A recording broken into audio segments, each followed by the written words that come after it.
obrigada pela presença de vocês.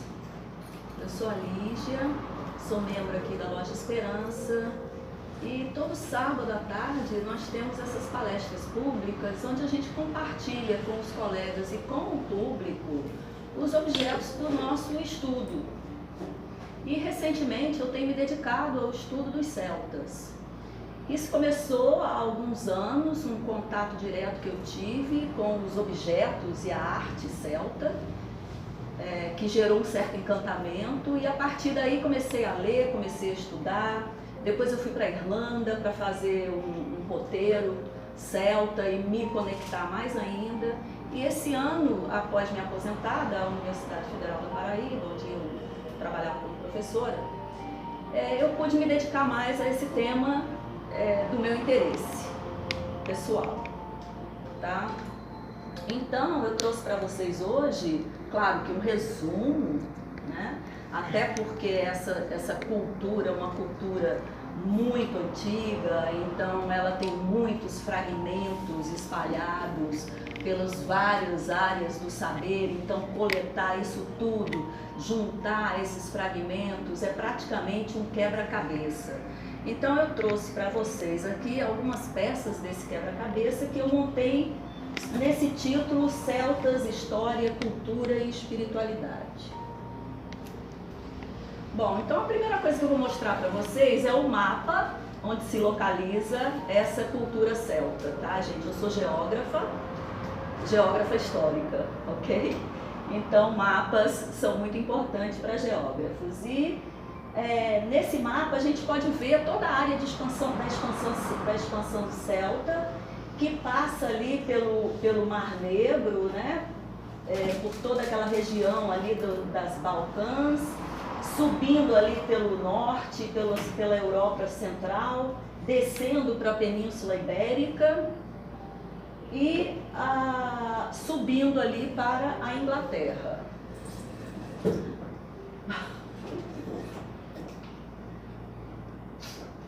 Em cima. Em cima. Em cima. Tudo bem. Bom, então, isso aí mostra, né, a extensão territorial dessa cultura, que é uma cultura extremamente antiga, né? A gente vê que a cultura Hallstatt, a Hallstatt Culture, ela está lá desde 800 antes de Cristo, mas a gente pode dizer aí que os celtas são bem mais antigos do que isso, certo? Mas essa cultura, ela se consolidou, essa primeira cultura, que é a cultura Hallstatt, ela se consolidou por essa época, 800 a.C. Então a primeira coisa que a gente vai ver é sobre essa história, as origens, né? As origens do celta.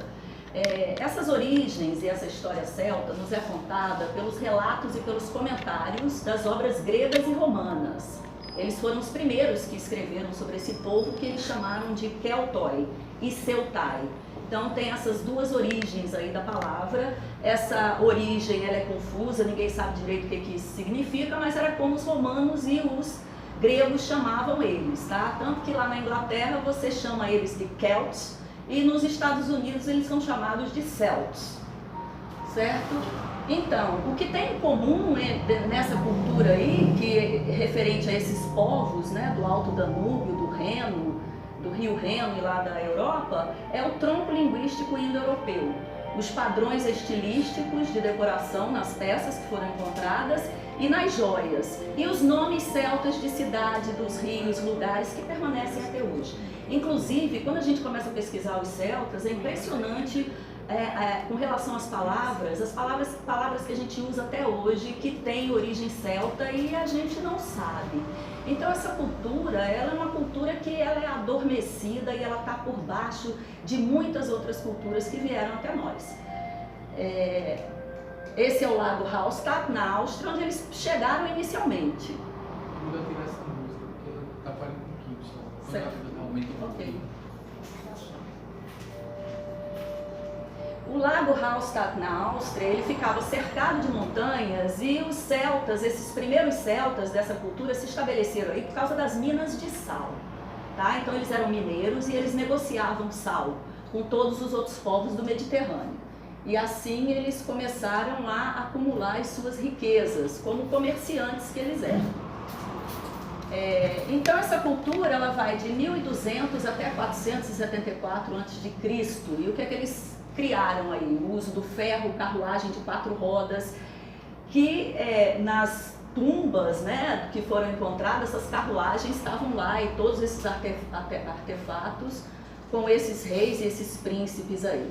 Então, de 1200 a 800 temos a Era do Bronze, de 800 a 600 o início da Era do Ferro e de 600 a 475 expansão para o oeste, ou seja, no século V a.C., eles começaram então a se expandir. Primeiro eles estavam concentrados ali na Europa Central e a partir do século V, então, eles começaram a se expandir, que é a cultura, outra cultura que vem depois da Hallstatt, que é a cultura latene, tá?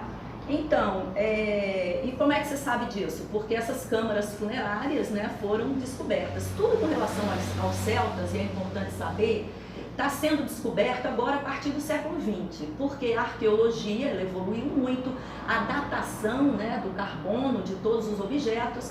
Então é uma história que é uma história meio escondida. Você não encontra, por exemplo, os celtas nos livros de história. Muito raro.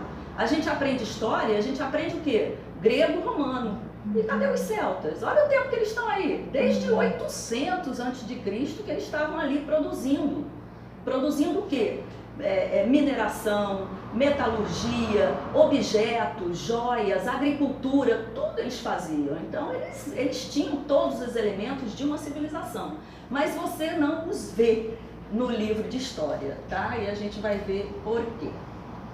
Então essa cultura latene, que foi uma cultura que veio posterior, ela já é mais refinada, né? Então percebe-se que eles adquiriram uma certa riqueza e status com o comércio com os gregos e os outros povos ali do Mediterrâneo, incluindo até os romanos, e esse foi o período de maior extensão, onde eles, naquele mapa a gente viu, né, teve toda aquela expansão celta. Então eu vou passar aqui alguns objetos, né, só para a gente ter uma noção dessa arte, né, e dessa cultura celta. Então, isso aí é um cálice, né, uma espécie de cálice, vocês vejam o refinamento aí, né, da arte. Essa é uma espada. A espada é uma coisa interessante, porque eles foram os mestres da metalurgia das espadas. E eles descobriram a espada longa, porque até antes deles, inclusive os romanos e todos os outros povos, usavam espadas que eram espadas mais curtas. Então eles usavam as espadas longas. Muitas coisas, muitos aparatos de guerra dos celtas foram apropriados depois por outros povos, porque eles eram extremamente criativos e extremamente inventivos, industriosos e laboriosos. Isso aí é um estudo de guerra, né? Vocês vejam o detalhe aí do trabalho. Isso aí é um caldeirão, né, que é muito forte nessa cultura celta, o caldeirão, inclusive nos mitos e nas lendas que a gente encontra sobre os celtas, o caldeirão é muito frequente, né? Ele deu origem às histórias do caldeirão das bruxas, né, que é muito forte no imaginário até hoje e aparece aí em todos os filmes. Isso é uma coroa de um chefe de clã. É interessante notar também que os celtas, eles se organizavam de forma tribal, em forma de clãs. Então eles não tinham uma hierarquia rígida, como tinham, por exemplo, os hindus, porque os povos celtas, a gente vai ver, eles vieram da mesma raiz, do mesmo tronco que os povos hindus, e que os povos também das planícies do Oriente Médio. Então é tudo uma origem, um tronco comum. Sendo que os celtas não se estruturaram de uma forma rígida, né, com castas e sociedade bem definidas, como os hindus, por exemplo, e os persas, né? O estilo deles era de clãs. Então eles tinham ali aquela tribo e quando os recursos iam ficando escassos, eles iam se expandindo. Não passavam o reinado de pai para filho, não existia esse tipo de hierarquia. Geralmente o chefe de clã era o guerreiro, aquele que se destacava, né, como um bom guerreiro. E não havia essa passagem, vamos dizer assim, do cetro, né? Não havia essa figura dos reis. Haviam sim os chefes, né, dos clãs. Isso aí é uma fotografia de uma câmara funerária, tal qual ela foi concebida no enterro. Certamente esse aí é um enterro de um chefe, né? De alguém importante que está ali dormindo no sofá. Vocês vejam a carruagem de 4 rodas. A carruagem de 4 rodas é dos celtas, né? E todos os outros objetos, né? O caldeirão. Então é assim que elas são encontradas nessas... Agora isso, para encontrar isso, tem que cavar muito, viu? Porque como eles são muito antigos, os sedimentos, né, eles vão se depositando, por isso que eles ficaram esquecidos por muito tempo, porque a cultura ficou literalmente enterrada, né? No século XX é que essa cultura ela começou a aparecer, né, com a arqueologia e as escavações. Então vejam, né, muitas vezes o casal era enterrado dessa maneira, né? Esse é um exemplo de uma tribo celta, como eles se organizavam territorialmente, certo? Isso aí é o Hillfort. Hillfort é a fortaleza, né? Então eles organizavam esses fossos já para defesa, né? Próximo ao rio, e aí destaque para o rio Danúbio na Europa, foi assim o rio onde eles mais se expandiram e o rio que eles mais utilizavam para o comércio. O rio Sena também, enfim, os rios europeus, né? E eles ficavam localizados na proximidade desses rios, e esse é o modelo de organização territorial deles. E hoje em dia o que se vê na paisagem é isso aí. Então você anda lá pela Europa e você encontra esses montinhos, esses morrinhos, que quem não sabe o que significa passa e nem repara, entendeu? Mas quem tem a visão e quem observa nessa perspectiva vai passar por vários desses montes aí na Europa, nas Ilhas Britânicas, enfim, na Espanha, que tinha a cultura do castro, né? Que ainda hoje tem muitas remanescências no norte de Portugal e na Espanha. Então você passa pela paisagem e vai observando esse tipo de paisagem e também os montes, né? Porque essas tumbas, elas eram feitas e depois faziam um morro em cima dela, muitas vezes elas eram enterradas no próprio morro, né? Então, assim como muitas tumbas egípcias também só foram descobertas muito tempo depois, né, o mesmo aconteceu com os celtas. Isso aí já mostra a sofisticação da arte latene, que foi o período que veio depois, né, no século V. Então, nossa, não sei se... O período latene, então dá para ver a sofisticação da arte celta, né, que até hoje influencia aí muito na joalheria, né, no artesanato. O que caracteriza a arte celta são essas voltinhas, são os nós, né? Então isso aí já é desse período latene, que é um período mais sofisticado. Isso é um broche de colocar numa roupa. Tá? Isso tudo são objetos originais que foram encontrados nessas escavações arqueológicas. Isso aí é o torque celta. O torque celta é um colarzinho que coloca aqui, certo? E era típico assim das pessoas que tinham mais recursos, né? Os comerciantes mais ricos, o pessoal lá do clã, né? Da chefia do clã, né? Que seria a nobreza, vamos dizer assim, né? Então, isso aí a gente vê o grau de sofisticação, né, da arte dos celtas. E agora a gente vai ver o que aconteceu, por que essa história deles ficou tão escondida da gente, né? Então, existem alguns mitos negativos com relação aos celtas, né? O que aconteceu? Os romanos só conseguiram ganhar dos celtas no século I, por volta de 45 depois de Cristo. Ou seja, de 500 a.C. até 45 depois de Cristo, os celtas impediram o avanço dos romanos na Europa. Então, celtas e romanos viviam em guerra e os celtas sempre venciam. A história não conta isso pra gente, né?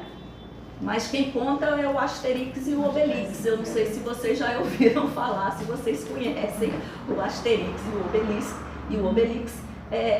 São quadrinhos, né, franceses, que eles contam exatamente essa história da resistência dos celtas aos romanos, uma resistência que durou 5 séculos. Então, o que aconteceu? Quem é que escrevia sobre os celtas? Eram os romanos, certo? E os romanos não viviam em guerra com os celtas? Então, eles criaram uma série de mitos negativos com relação aos celtas. Caso mesmo de fake news da época, entendeu? Já existe. Eles espalhavam todo tipo de fofoca com relação a eles, que eles eram iletrados, que eles eram bárbaros, selvagens, faziam sacrifício humano. Então tudo isso está sendo desmentido. Eles não eram iletrados porque eles tinham um alfabeto, que é o Logano. E também descobriram algumas tábuas com inscrições celtas. Existe uma linguagem e um vocabulário celta, então eles não eram iletrados. Bárbaros e selvagens também não, pelo que a gente viu aí da arte, da organização social, da organização territorial, eles não tem nada de bárbaros e selvagens, né? E que faziam sacrifícios humanos, também isso aí ainda não ficou comprovado, tá? Mesmo porque muitos povos da antiguidade faziam sacrifícios humanos. Os próprios romanos, né, era uma média de 10 mil morriam nas arenas por mês, tá? Jogados lá os leões, ou então naqueles combates daquelas arenas, né?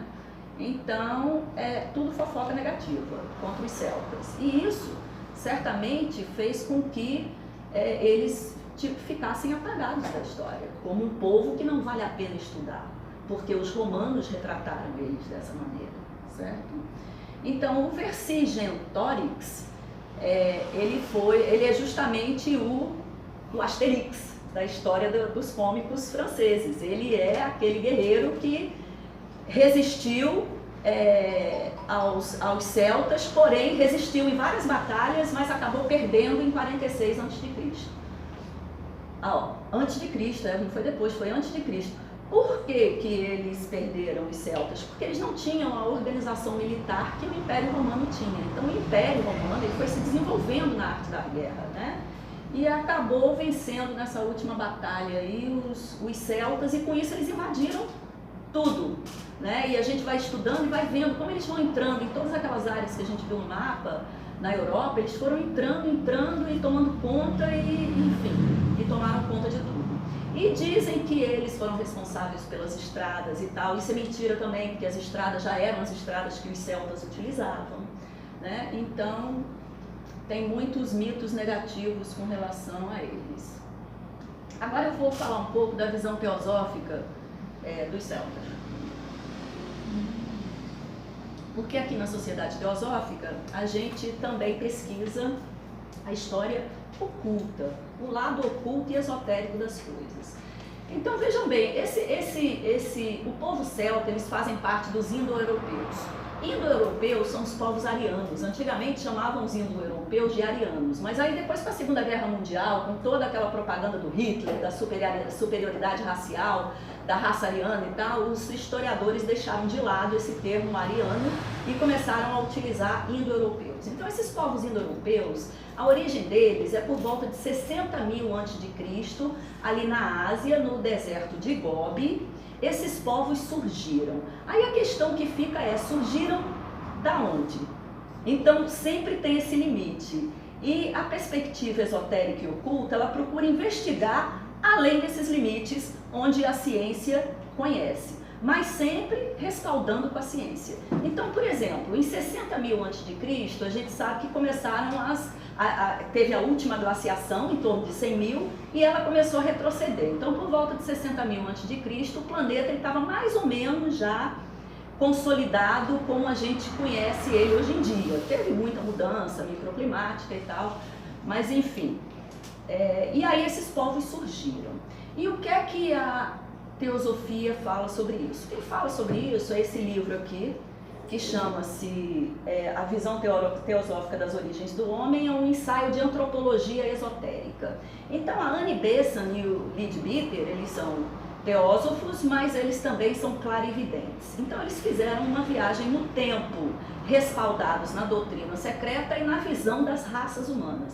A doutrina secreta, isso eu vou falar a grosso modo, e quem quiser aprofundar, aqui na Sociedade Teosófica, todo ano tem um curso de filosofia esotérica, onde todos esses principais princípios, vamos dizer assim, da teosofia, eles são explicados. Um deles é essa teoria das raças humanas. Então, a teosofia entende, com base na doutrina secreta, que por sua vez tem uma base nas instâncias de Dzian, que são esses estudos muito antigos que a Helena Blavatsky teve acesso no Tibete, nos contam que as raças no planeta, elas vêm como se fossem levas, né? Levas de raças no planeta. E atualmente nós estaríamos na 5ª raça neste planeta. Cada raça tem 7 sub-raças, então isso é um processo evolutivo. Isso não tem nada a ver com superioridade como a gente conhece na ciência, que é aquela visão positivista que vai da barbárie à civilização, não é isso. Tá? É um processo natural de evolução que todas as coisas no universo têm, porque o universo caminha num processo de expansão e num processo evolutivo. E nesse processo, as raças, então, elas vêm ao planeta, né? Elas surgem no planeta dentro desse processo evolutivo. Então, cada raça raiz dessa teria, vamos dizer assim, uma função aqui no planeta, né? Então, existe um ser que é o chamado Manu. O Manu é aquele gerente, vamos dizer assim, aquela pessoa responsável por esse aperfeiçoamento das raças humanas. E, de acordo, então, com a teosofia, nós estamos na quinta raça. E na quinta sub-raça da quarta raça, ou da quinta raça, desculpa. Tá? Então, nesse contexto, a primeira sub-raça seria a raça ariana, que coincide com a história quanto aos povos indo-europeus que povoaram inicialmente a Ásia e depois a Europa, havendo, portanto, um tronco comum nos períodos paleolítico e neolítico nas planícies asiáticas e Europa, de 60.000 a 5.000 anos antes de Cristo. Tá? Então, a segunda raça seria, a segunda sub-raça da quinta raça, seria a árabe, a terceira a irânia, a quarta os celtas e a quinta a teutônica. Então vamos ver o que ela nos fala sobre os celtas. Isso na perspectiva esotérica.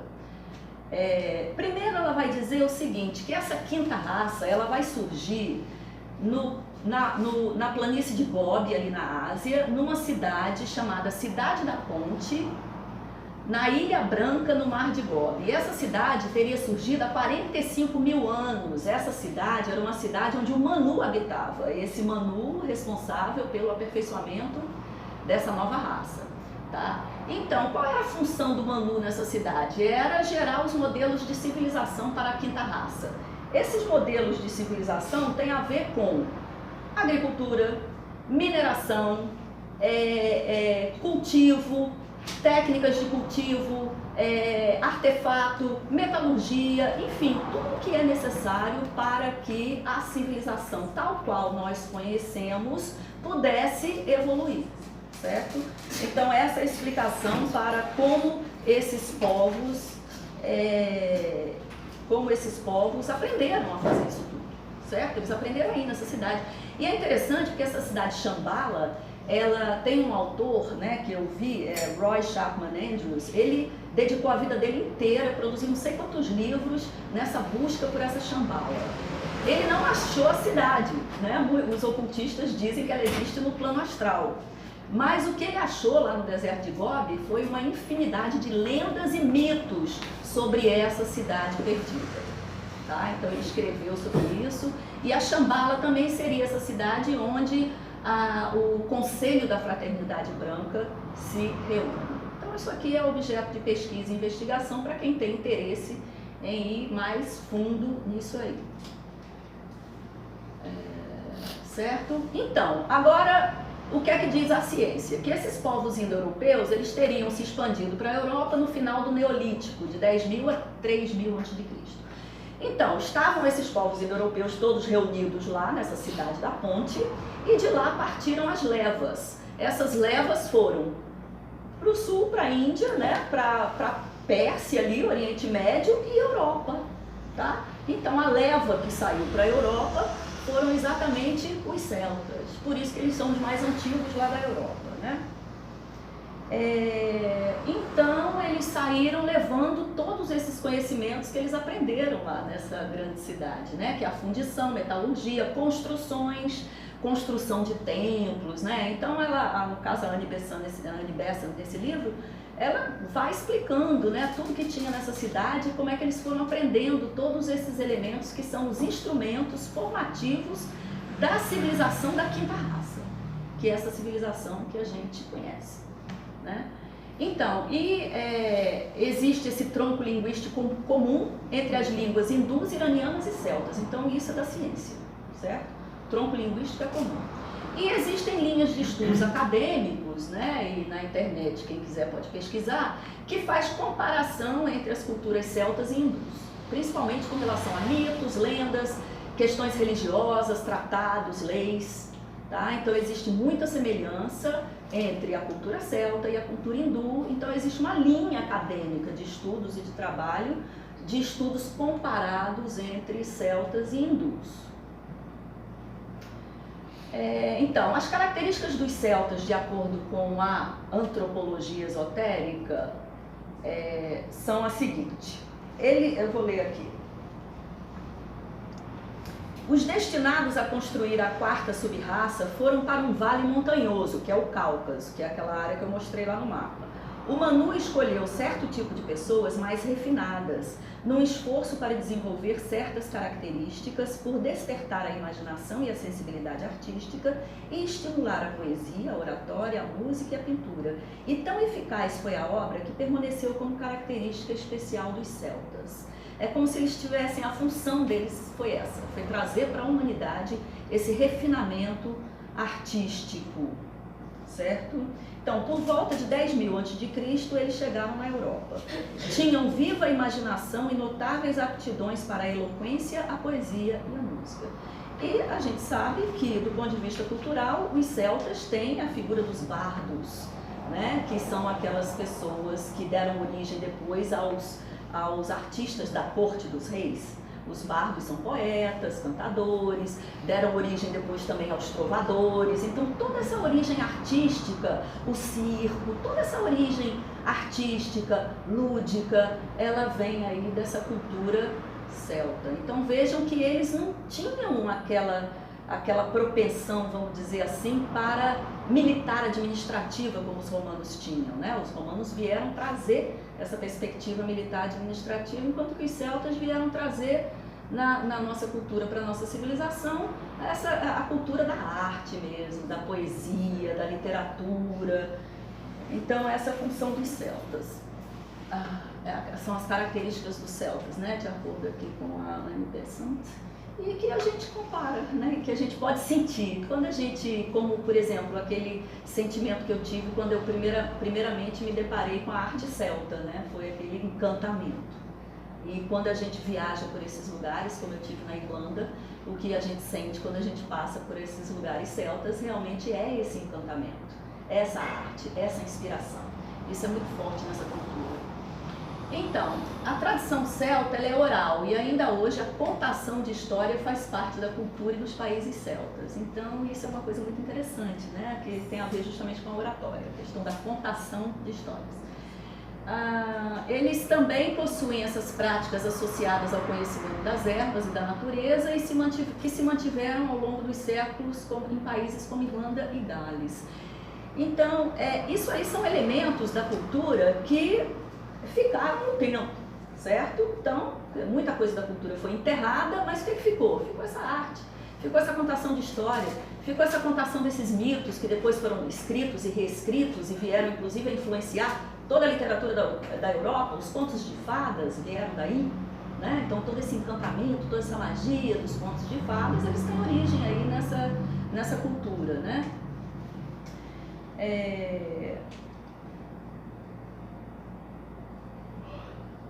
Então, a questão das ervas também, o conhecimento das ervas e da natureza, elas se mantiveram. E é importante destacar países como Irlanda e Gales, que foram os últimos redutos, vamos dizer assim, países que ficaram um pouco à margem das invasões. Primeiro, a invasão romana. A Irlanda não foi invadida por Roma. Tá? A Inglaterra toda foi invadida por Roma, a Escócia não foi invadida por Roma e a Irlanda também não foi invadida por Roma. Então, nesses países, essa cultura celta, ela pôde ficar mais tempo. Depois veio o cristianismo, que acabou se mesclando a essa cultura celta antiga e foi criado o cristianismo celta. O cristianismo celta, ele durou mais de 5 séculos. Era um cristianismo diferente, não era o cristianismo de Roma. Era um cristianismo que tinha nas suas raízes a cultura celta, a cultura dos druidas, a cultura da conexão com a natureza, entende? Então tudo isso era mantido. Agora, quando os normandos invadiram a Inglaterra no século X, aí houve uma intenção de Roma para acabar mesmo com a religiosidade, com o cristianismo celta, né? Então eles mandaram bispos lá para essas regiões onde o cristianismo celta era mais forte, tiravam essas pessoas que mantinham essa religiosidade celta e substituíam por outras que eram mais fiéis, vamos dizer assim, à hierarquia romana, né? Mas o cristianismo celta por ele ter permanecido tanto tempo, ele também foi um elemento de manutenção dessa cultura, né? Então, o que é a celticidade? E aí, a partir disso, a gente pode falar dessa celticidade, que é um movimento que ele começa a tomar forma. Então, a gente vai vendo que esses elementos da cultura celta, apesar das invasões romanas, apesar do cristianismo, eles vão se mantendo na cultura, até que quando chega no século XVIII, tem uma pessoa específica, né, que é o Eduardo William, que ele começa a resgatar esses mitos, a resgatar essas histórias, tá? E ele cria uma coisa chamada Gorsedd, que é a reunião de bardos. Então ele é como se fosse um movimento nacionalista de retorno às origens. Então ele sai traduzindo esses documentos, inclusive tem muita polêmica com relação a ele, porque ele chegou a falsificar algumas coisas, fantasiar outras, enfim.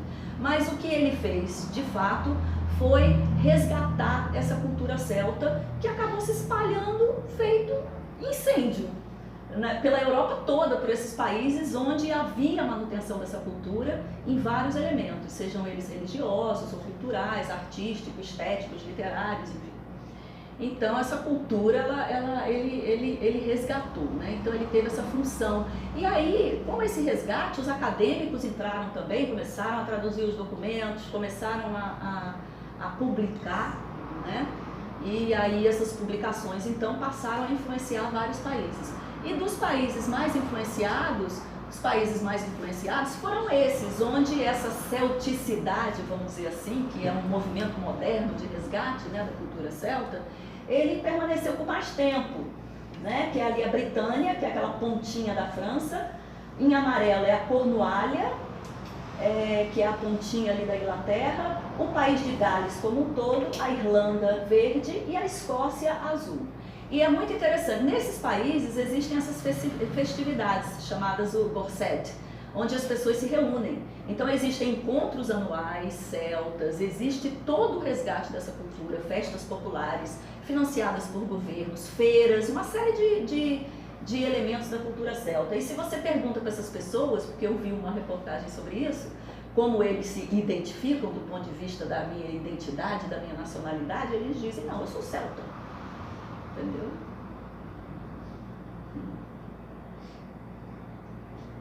É muito interessante. Lá no YouTube a gente vê essas festas, entendeu como é que a coisa toda funciona, tem esses encontros. Então, atualmente, as nações celtas são essas. E é interessante notar, assim, a questão da ponta, né? Por exemplo, a Cornualha, isso tem a ver com a religiosidade, né? Com os druidas. Os druidas gostavam de cones, tudo que tinha a ver com três. Então, os lugares, né? As regiões que eram regiões de pontas, né? Havia a concentração dos druidas.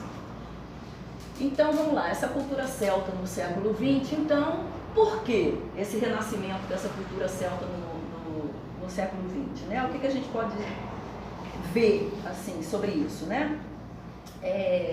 Havia necessidade, quer dizer, havia não, existe ainda, né? O cientificismo, ele tornou a cultura europeia extremamente árida, não é? Extremamente árida, extremamente racional.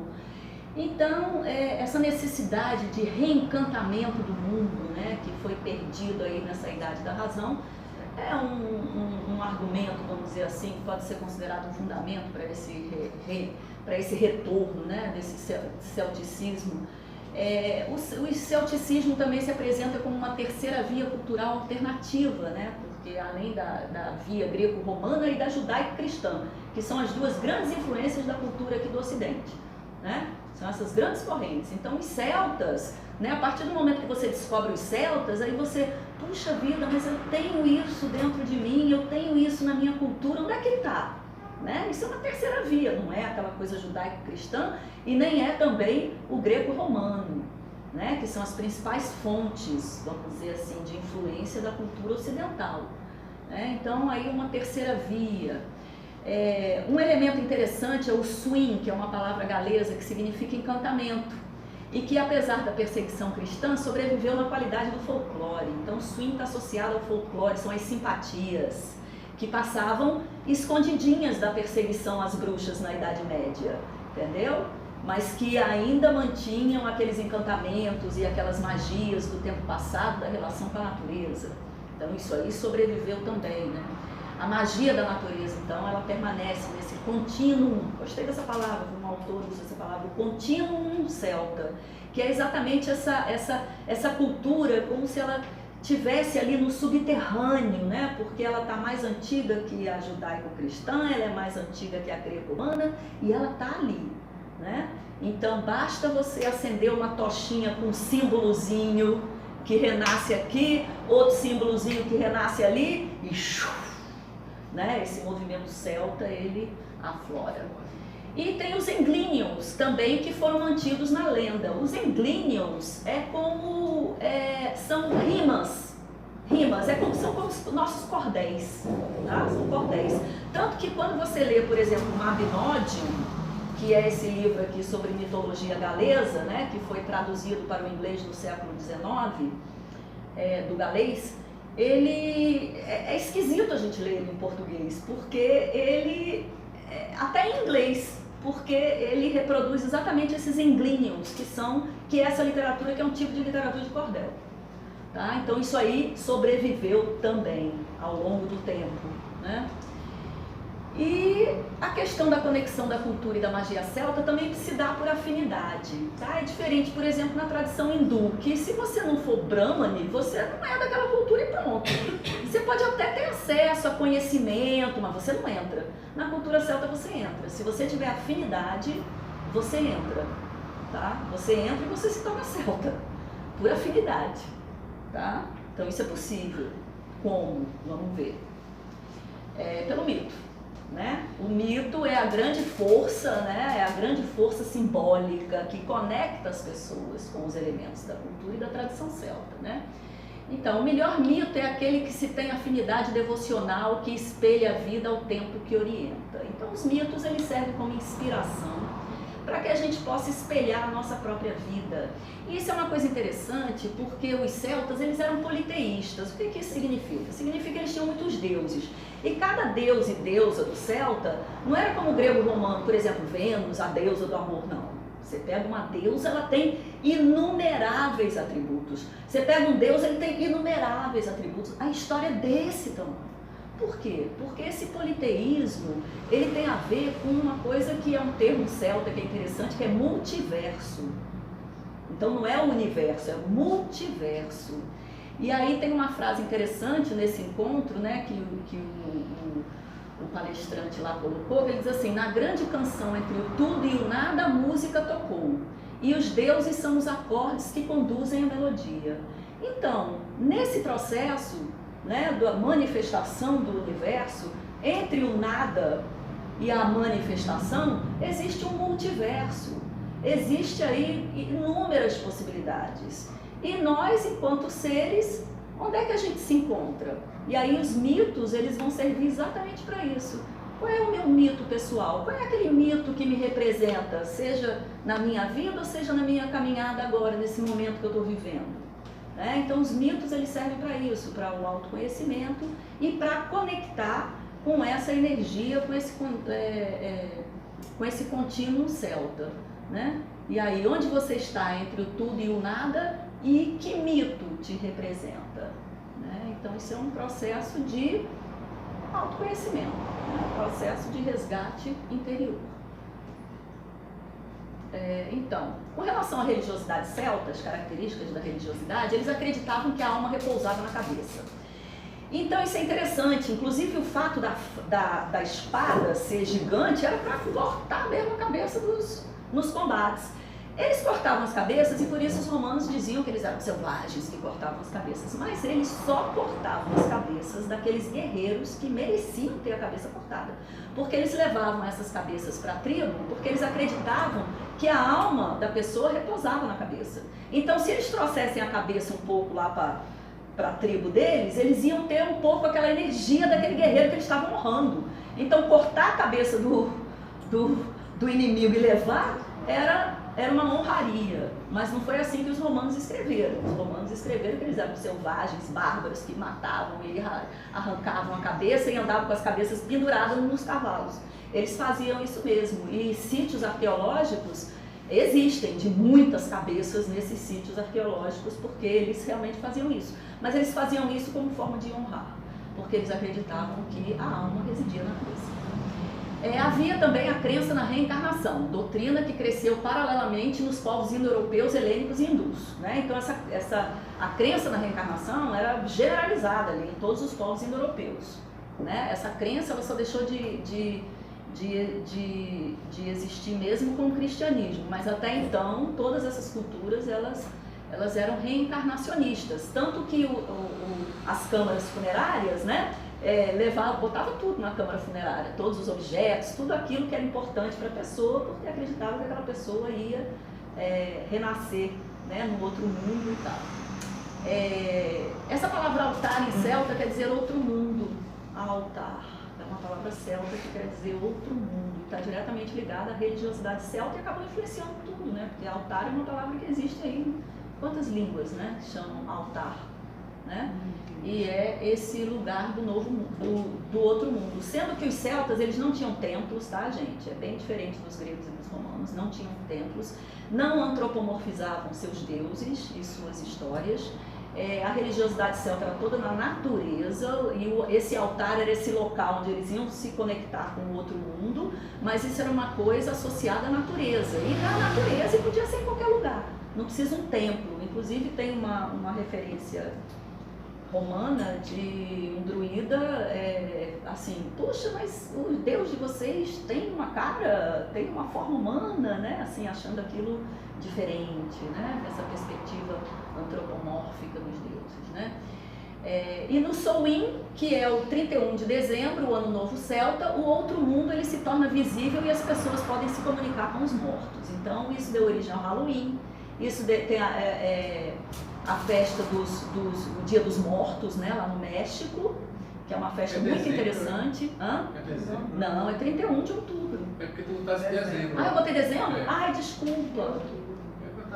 É 31 de outubro, tá, gente? Desculpa, 31 de outubro, que aí no calendário cristão deu origem ao Dia dos Mortos e o Dia de Finados, tá? Então já é uma remanescência. Então, quanto mais você vai lendo, mais você vai vendo essas remanescências celtas. Então, agora as características do druidismo. O druidismo é a religião celta, tá? Os druidas, eles eram sacerdotes, juízes, conselheiros de reis e chefes, e eles eram muito poderosos. O rei só ficava lá, esse chefe, se o druida aprovasse. Se o druida não aprovasse, o rei tinha que sair. Então, por isso que os romanos focaram a perseguição deles aos druidas, né? Então, tem histórias de massacres, assim, por exemplo, em Gales, na ilha de Anglesey, eles entraram lá e mataram todos os druidas, filhos, crianças, mulheres, todos, porque os druidas eram essa ameaça, né, para os romanos. Eles podiam ser curandeiros, mas não necessariamente, também não eram xamãs. Eram mestres espirituais e professores e também praticavam as artes divinatórias.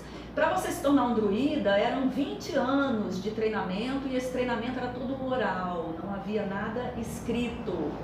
Isso é uma coisa muito interessante com relação, porque o druidismo é uma religiosidade, ela é tão solta, assim, tão fluente, tão leve, que eu acho que essa questão de não deixar nada escrito já era para não engessar e formar alguma coisa que viesse a ser uma religião, vamos dizer assim, institucionalizada, com regras e normas e tal, mas era tudo oral. O estudante, ele tinha que decorar, ele tinha que saber tudo. Para se tornar um druida, ele tinha que conhecer tudo, era tudo na oralidade. Esse é um símbolo celta que é muito comum, muito conhecido por aí, né, que é o Trisket, que ele representa a triplicidade. O número 3 é o número sagrado dos celtas. São três reinos. É o reino da terra, o reino do mar e o reino do ar. Então, tudo para eles é o 3 ou é múltiplo de 3. Então, esse é o número sagrado deles. O Owen vamos dizer assim, é a iluminação. É a inspiração. Essa palavra ela pode ser traduzida como inspiração, mas é o objetivo máximo, vamos dizer assim, da espiritualidade celta. É quando você se conecta, vamos dizer assim, com a energia da vida que flui, né? é o Owen, é a grande inspiração, que também é esse símbolo que ele está muito ligado a esses monumentos megalíticos, né, que eram 3 pedras com essa pedra em cima, mas isso é uma outra história, tá, gente? Os megalitos e a relação com os celtas, eu não vou entrar nisso aqui agora. Mas isso aqui é Stonehenge, na Inglaterra, e os druidas, atualmente, eles fazem suas celebrações, eles têm autoridade, né, do governo, porque isso aí é do, vamos dizer assim, seria o nosso IPHAN, né, o Instituto do Patrimônio Histórico inglês. Tem muitas regras e normas nesses patrimônios megalíticos, e os druidas modernos, eles têm acesso a Stonehenge, eles podem ir lá fazer os seus festivais de solstício e equinócio. E o carvalho é a árvore sagrada celta, tá? Então, na floresta, o carvalho era a grande árvore onde os druidas se reuniam. E o símbolo do carvalho está associado à arte celta dos nós. Os nós celtas, eles têm a ver com essa relação que existe entre todas as coisas na natureza, né? Então, por exemplo, hoje em dia a ciência já sabe que as árvores se comunicam nas raízes, né? Através do micélio, que tudo na natureza está conectado. A teoria Gaia mostra isso aí. Existe uma conexão e uma relação entre todos os elementos da natureza.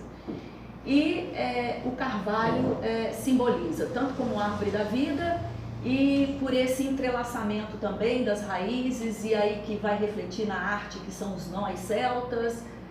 Enfim, está tudo ligado aí, tudo conectado.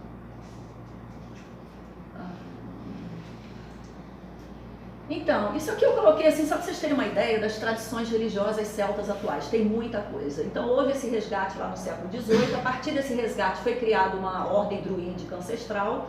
Dessa ordem druídica ancestral saíram várias outras ordens. As mais importantes são a OBOD, que é a Organização dos Bardos, Ovates e Druidas, que ela existe lá na Inglaterra e em vários países, inclusive em Portugal. E é online, você pode acessar e aí você tem acesso a todo o conhecimento, você faz as provas para mudar de grau, de nível, enfim. Esse conhecimento está todo disponível. E tem a Wicca também, porque o criador da OBOD, isso quem formou foi o canal Cláudio Crowe, é um canal no YouTube. Cláudio Crowe é um historiador celta que tem um canal, então quem quiser pode ir lá ver lá os vídeos dele. E aí ele deu essa informação, que o fundador dessa ordem, do OBOD, era amigo do fundador da Wicca. Então, isso foi nos anos 50, tá? Então, dessa mesma fonte surge aí a religião Wicca, que acabou virando mesmo uma religião, certo? Mas além dessa religião, existem essas várias ordens aí, tá? Então, essas tradições, elas procuram se afastar do modelo hierárquico de lideranças para uma estrutura mais igualitária. Então tem vários clãs, vários covens. Uns são mais hierárquicos, cheios de regras, como religião mesmo, e outros são mais livres e mais fluentes, mais na linha druídica, vamos dizer assim, né? Que é uma linha menos engessada do ponto de vista religioso. Então, o caminho esotérico do druidismo seriam esses 3 caminhos: o bardo, que seria o cuidado com a expressão humana, com o alimento, com a comunhão com a natureza, né? E essa percepção de que somos natureza e natureza somos nós, estamos ligados, fazemos parte da natureza. Então esse é o primeiro estágio esotérico do bardo. O segundo é o Ovate. O Ovate, ele já está mais consciente de si mesmo, então ele vai agora partir para o trabalho, para o serviço, colocar para a coletividade e para a comunidade aquilo que ele faz, aquilo que ele realiza enquanto sua expressão. E essa expressão tem a ver com arte. A arte é uma coisa muito forte nessa tradição druídica.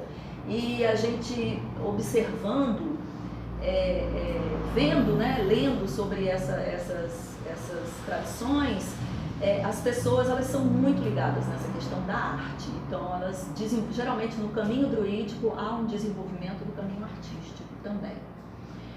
E depois o último estágio, que já é a consagração do druida, né, que acontece com essa integração total, né, com tudo, com a vida, com a sua lenda, com o seu mito pessoal, com a consciência causal.